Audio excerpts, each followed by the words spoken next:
Hey guys, welcome back to the channel. My name's Lauren, and today we're going to be talking about how to build your own incubator. So sit back, relax, and let's get started.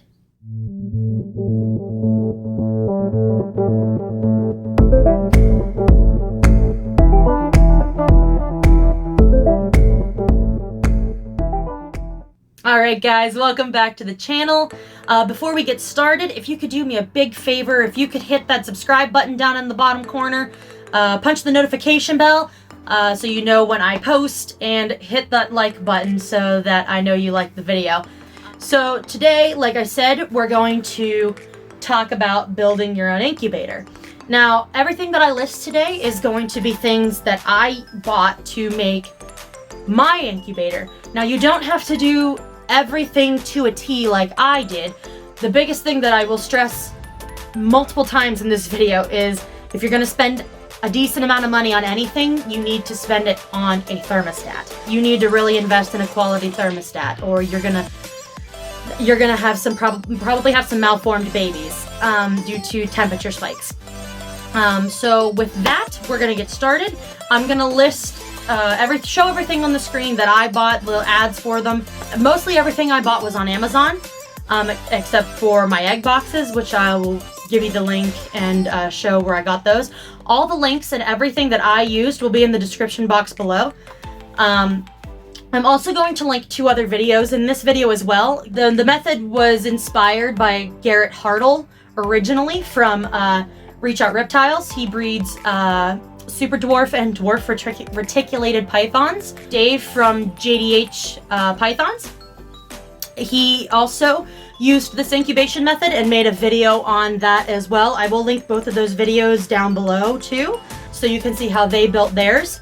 I took ideas from both of them and kind of tweaked them a little bit and made it my own. I incubated my first clutch last year in this, and it worked perfectly.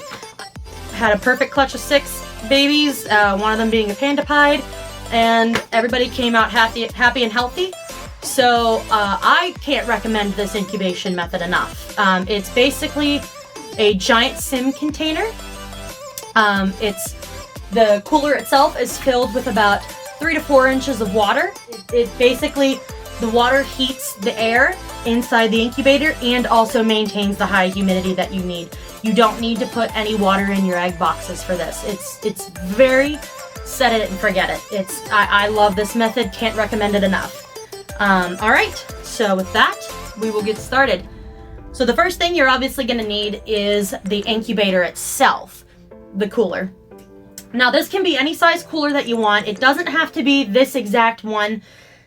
The only reason I recommend this one is because it's large enough that you can grow into it for a few years. This incubator for me, with the egg boxes that I use, will hold 15 clutches. So I know I don't need to upgrade for a few years. I would keep that in mind whenever you go into this build. Try to think for the future. If you're only going to have a couple of clutches here and there, you can go smaller than this. But if you plan to make this a little bit of a bigger hobby for yourself, then I would recommend going with something about this size. This is an Igloo 150 quart cooler, and currently on Amazon it's sitting for $103. I mean, I can't recommend it enough. It holds humidity and temps very well, and it holds the water in well. There's no leaks. So yeah, this would be a good option for you, or if you want to go smaller, that's perfectly fine too. All of these things that I'm suggesting to you today can be adapted for a smaller cooler as well. So the next thing that you guys are going to need to get is 1 to 2 aquarium water heaters.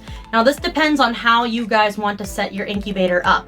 If you, for redundancy's sake, in case one fails, want to run 2 water heaters in there at one time, that's perfectly fine. That's how I do it. Just in case, prepare to fail, fail to prepare. So I run 2 submersible aquarium water heaters. Now the 2 that I'm linking in the description below both come with a built-in thermostat. Don't use that. You're just going to crank that up the whole way whenever you install these, because you're going to connect these 2 heaters to your actual thermostat. And that's what's going to control your air temperature in your egg boxes. These are only going to monitor the water temperature. It's not going to monitor the air temperature inside your egg boxes. I have two in mine, and I have a 100 watt and a 300 watt. But if you only want to run one, I would suggest using the 300 watt. That way you know it's got enough power to heat the water and everything. But the 100 watt that I have linked in the description below, the 100 watt runs for $22.99 and the 300 watt runs at $31.99. So I mean, that's totally up to you. If you want to have two in there just in case, go for it. It's not going to hurt anything. Your thermostat's going to regulate the temperature inside the incubator, and it's not going to be a problem. Speaking of thermostats, the big thing that you're going to spend your money on in this build is your thermostat.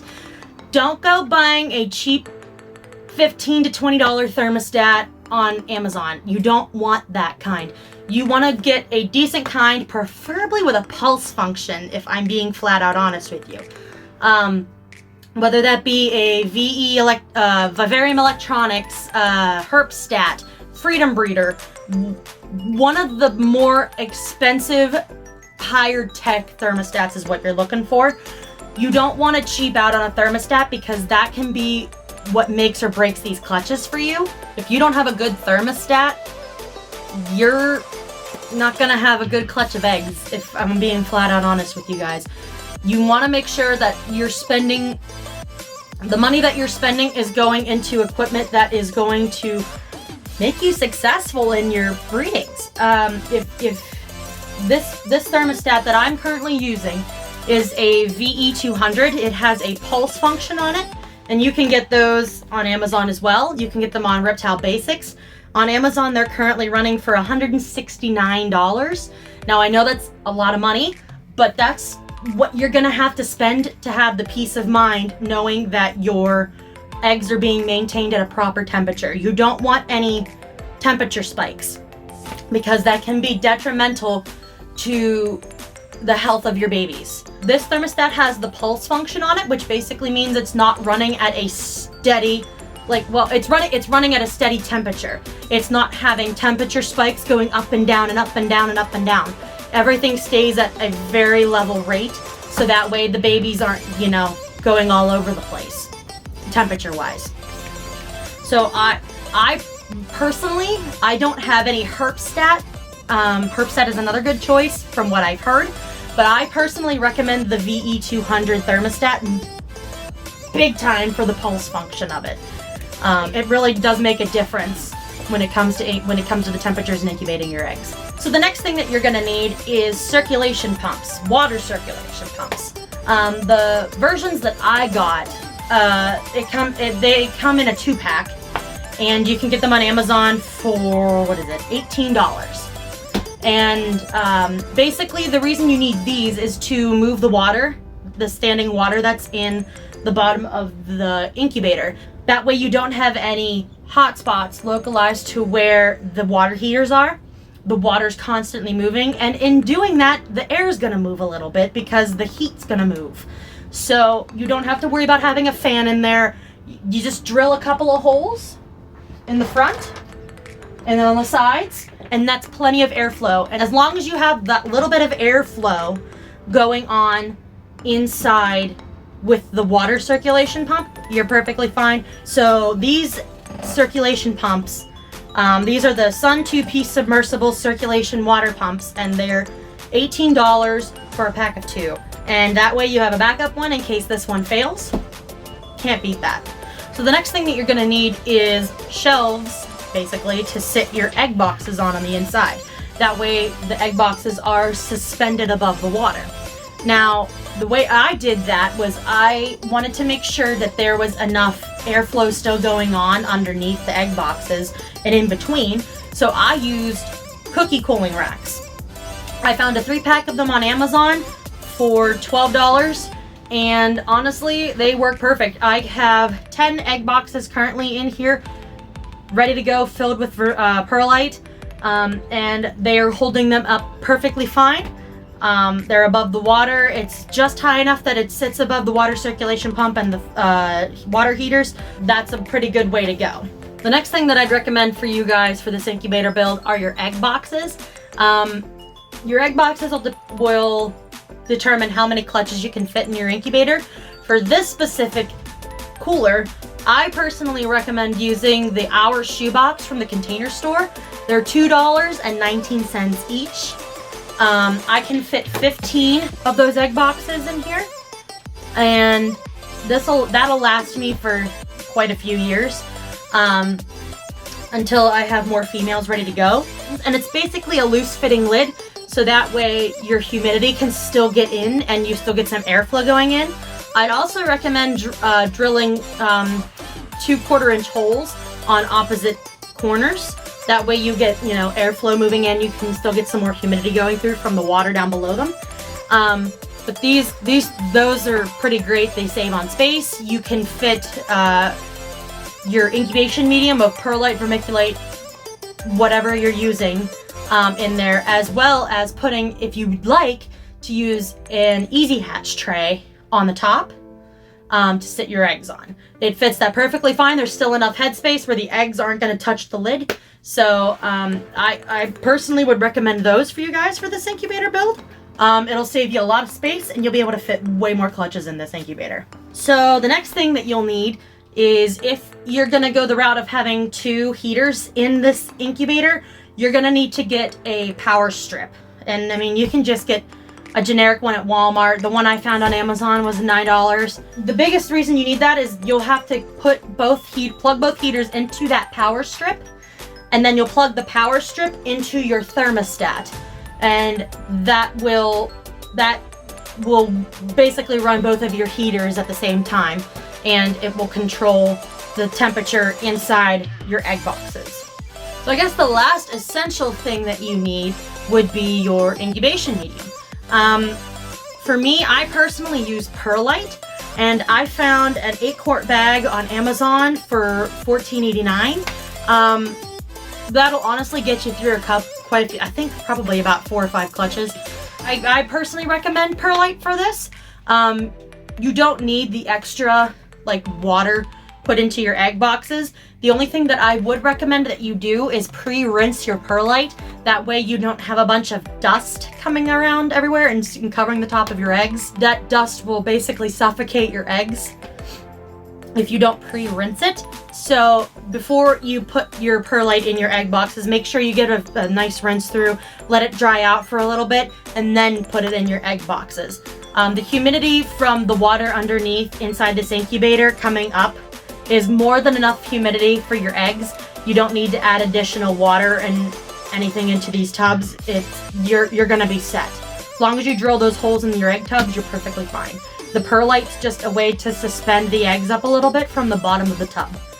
Or it's a way for you to put your eggs in as well if you decide not to use easy hatch trays.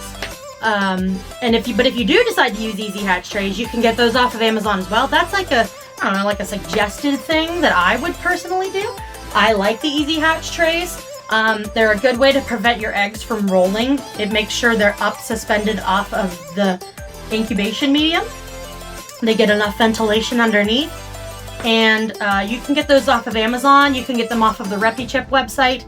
On Amazon, they're currently sitting at $11.95 per tray. They do discounts for bulk buys. So I think the one you can buy 1, you can buy 5, and then it goes up from there. And they'll take a discounted rate off based on how many extra you buy, which is great. I personally would highly recommend the easy hatch trays because they're reusable, and it's just a good way to make sure your eggs don't tip over during incubation when the babies start moving around. The next thing that I would recommend, I use it, it's just as a peace of mind thing for you, would be to get a sensor push. And it's just this little box. It's a wireless sensor that measures temperature and humidity, and it will send this information to an app on your phone via Bluetooth.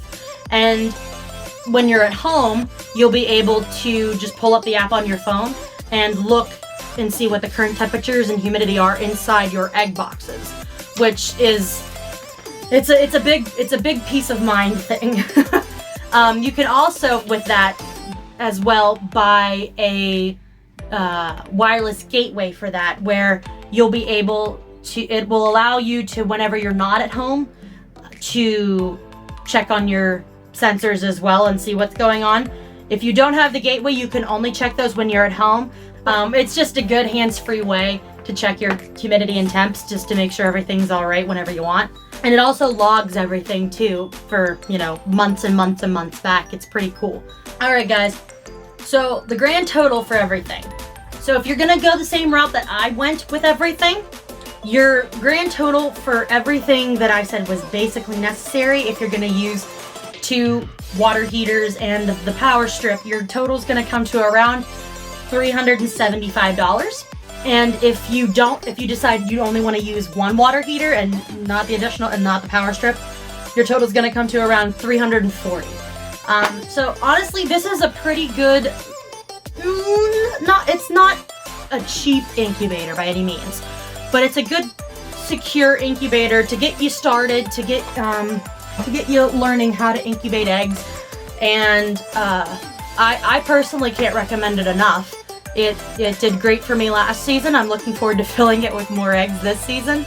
I guess at this point, I will show you what it looks like on the inside. Alright guys, so like I said, this is my incubator setup. I guess I'll show you how I have it set up on the inside first.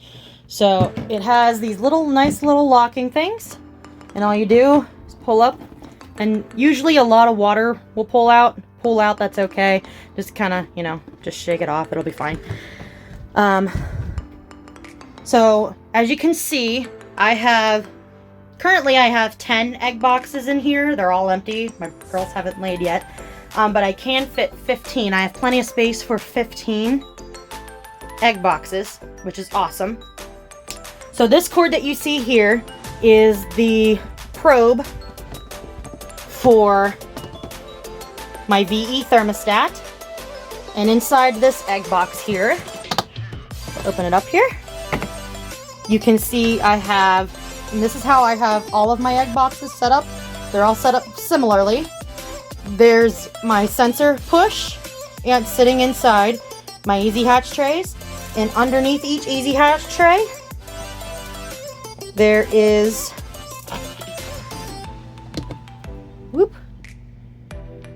Pearlite, and that is the probe for my thermostat.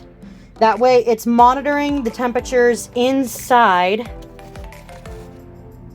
each egg box.